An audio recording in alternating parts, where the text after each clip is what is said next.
Dave Matthews Band into the Rock and Roll Hall of Fame, Julia Roberts.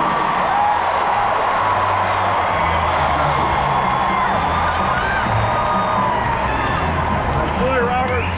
Hello, hello, hello. That's my girlfriend. All right, well, the good news is we are halfway through. No! When I was asked to come here tonight to perform the heart-racing task of inducting the Dave Matthews Band into the Rock and Roll Hall of Fame,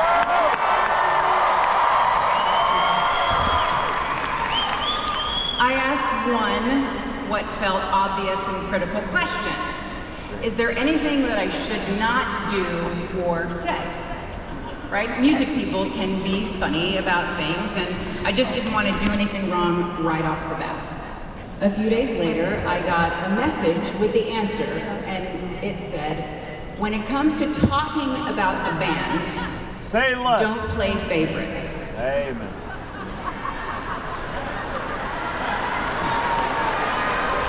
I thought, don't play favorites. I've got 3 kids. I'm in show business. Favorites? I don't play favorites. Carter. I wouldn't do that, Carter. So, here we are. Carter. I said it. Spit out my cough drop when I said it, but I said it. Pay attention. Watch. So here we are on this magical night, and I am deeply honored to be part of heralding these men. Dave Matthews, Leroy Moore,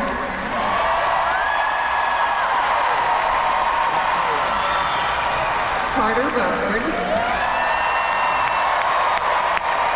Stefan Zard, and Boyd Tinsley. Holding out for all time, the Dave Matthews Band. I will speak just briefly here about the beginning. 1991, Virginia. These young men were all just kicking around with their individual musical dreams. Some guy knows Dave, who's a bartender, and he introduces him to Carter, who I think knew Leroy. Then came Stefan, and last but never least, Boyd enters the picture. Now, this is only worth mentioning because it's just so simple, so gentle, so unelectrifying.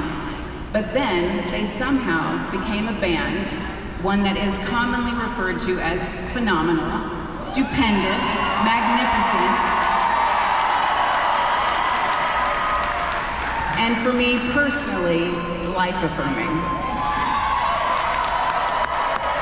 It's no wonder that they have arrived here at the Hall of Fame. The musical talent, the originality, the sheer quantity of genres they perform, it's mind-blowing.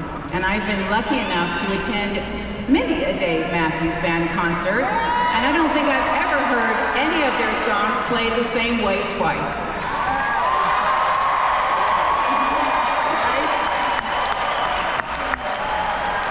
The songs, the stories of love and loss, of humanity and deep connections and resonating responsibilities, it's all there and more. The joyous, spontaneous abandon with which they play is part of how they have become one of the most enduring and beloved bands of the last 30+ years.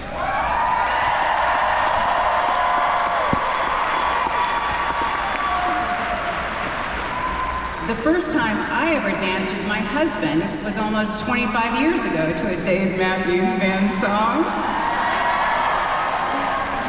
And that was a winning combination, as I have been swooning over my husband and this band ever since. You can clap for that. Swooning. You can clap for swooning. Fans of the Dave Matthews Band, we're not just fans. We are lifelong fans, avid, ardent fans, devoted fans, video fans.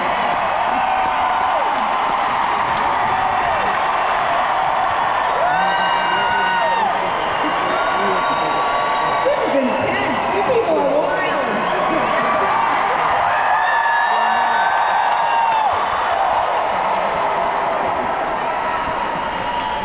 now simmer down for a minute, because now I'm going to tell a little story.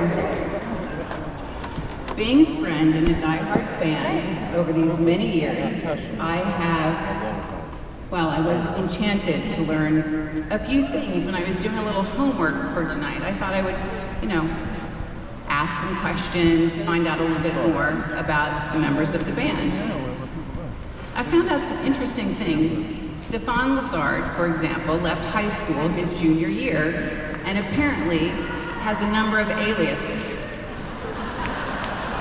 I didn't see that coming. Everybody else did. Then there's Carter. Carter. Everybody loves Carter.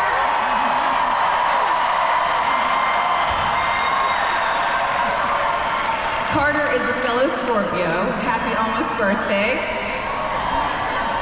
Now, one thing the internet seems to go on and on about but never answers is the question of whether or not Carter is left-handed. There are pages devoted to this pondering.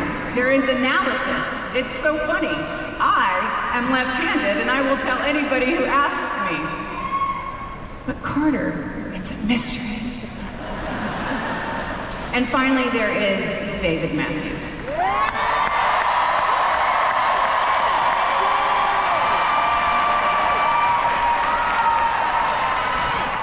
Don't Google him.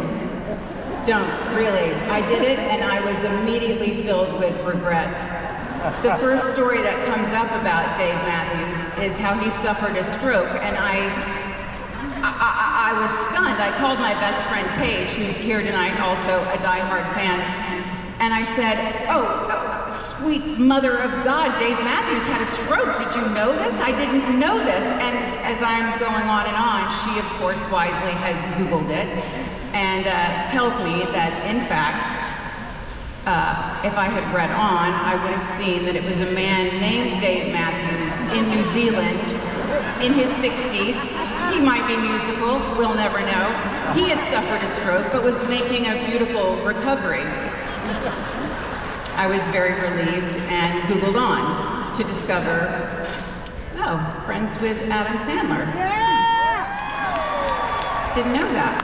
There was no mention of, well, anyway. He and Ashley have a winery, cool label, good price point, didn't know.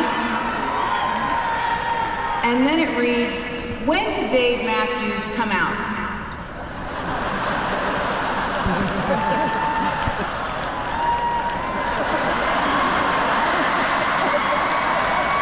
But that refers to when the band first came out as, a band.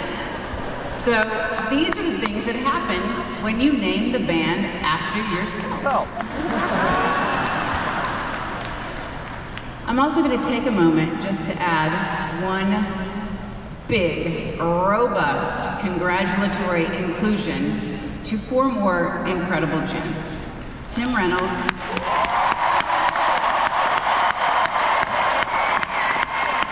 Jeff Coffin,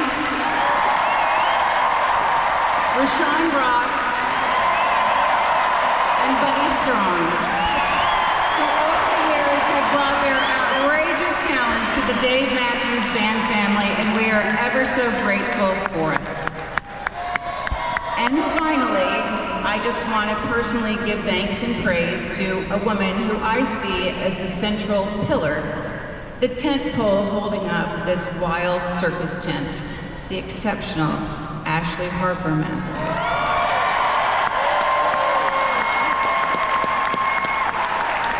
Now, I give you the music and the story of the band that changed my life.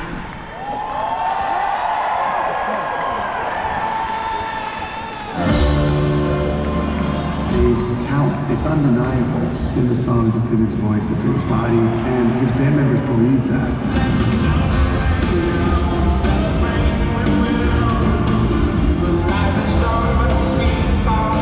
The Dave Matthews Band is a freight train. It is a symphony in and of itself. You separate any of it, it won't make sense. You put it all together, and it is mind-blowing.